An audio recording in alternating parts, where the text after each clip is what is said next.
At first glance, this single bright source, this smudge, this grouping, doesn't look like much. Images like these are translated for our eyes, and it's because our eyes only can perceive a small region of all the frequencies of light. Astrophysics is much more than just capturing different wavelengths of light. Many objects or phenomenon are simply too far away to directly image.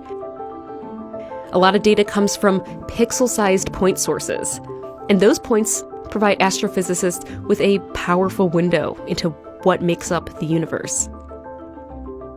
Even now, most of what scientists learn about the cosmos comes from studying light. Astronomers can work out distances, speeds, sizes, temperatures, and the composition of elements because matter behaves in predictable and consistent ways. They do this by literally prying these photons apart. This is spectroscopy. Explained. Spectroscopy is the study of how matter interacts with light. And it all began with a prism, like this one. Light entering one side of the prism bends or refracts as it passes through the triangle shape and exits out the other side. All of the wavelengths enter together, but they exit as a rainbow-like spread of colors. What's happening is that the shorter, more energetic wavelengths, like blue and violet, bend a little more than the longer, lower energy light, like red and orange. Because they bend at slightly different angles, the wavelengths separate, fanning out into a band of colors. NASA has a whole fleet of telescopes that can split and study a wide range of light on the electromagnetic spectrum, not just the light that our eyes can detect. So Hubble can detect through the visible spectrum, but also a bit into the infrared and the ultraviolet. Webb is just infrared and can look at the light that is emitted from billions of years ago. And of course, the images from Webb are really spectacular, but this is what flutters the hearts of scientists. This spectrum shows a light that penetrated the atmosphere of a planet called WASP 96b. The light being measured comes from the planet's host star, some of which skims through the atmosphere. Humans are a long way from directly imaging exoplanets, so telescopes like Webb will use spectroscopy to find those chemicals that could support life in their atmospheres. Which is why Webb's first spectra is so amazing. You're actually seeing bumps and wiggles that indicate the presence of water vapor in the atmosphere of this exoplanet. Incredible. But it's one thing to identify single elements or simple molecules, but deciphering whole foreign bodies like Dr. Owajawek. How do you know? Oh my God, it took us a very long time to figure this out. It really took us many, many decades, and it took us many, many fantastic new instruments. If all of our astrophysical objects, or anything that we're looking at, were made up of one element, this would just be so easy.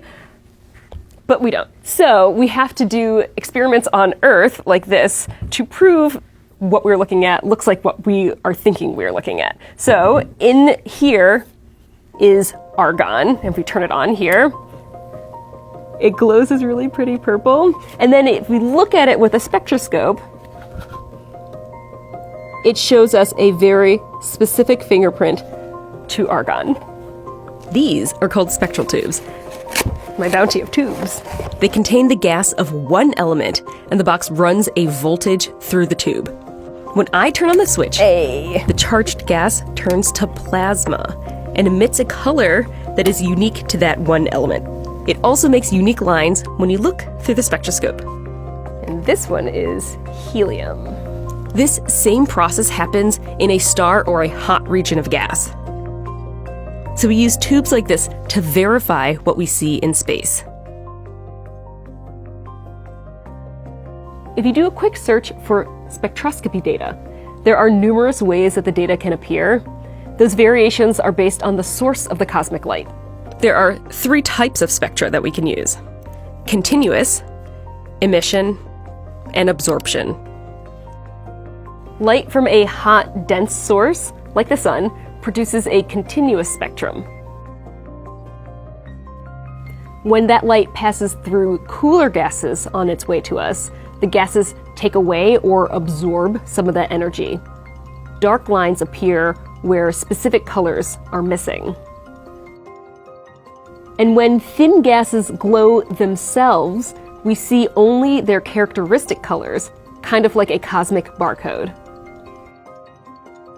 These are the emission spectra from pure elements that were given a voltage to glow, just like my spectrotube, but way better.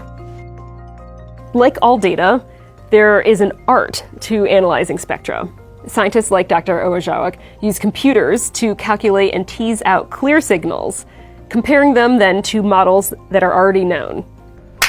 There you go. Many scientists in the labs on Earth, they try to recreate the same conditions and measure basically what these kind of, as you said, fingerprints of those different transitions for different elements are.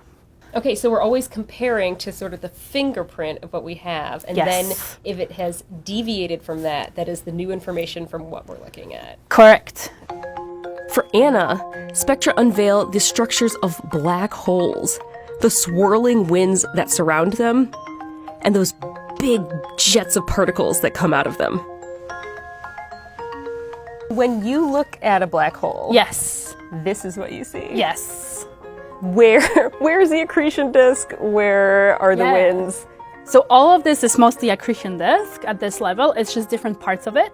We can zoom in, right? And we see all of the absorption lines, right? All of these lines are also shifted a lot.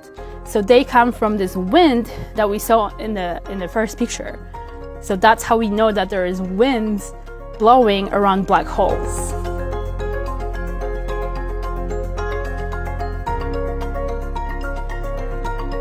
The same principles apply no matter the wavelength of light.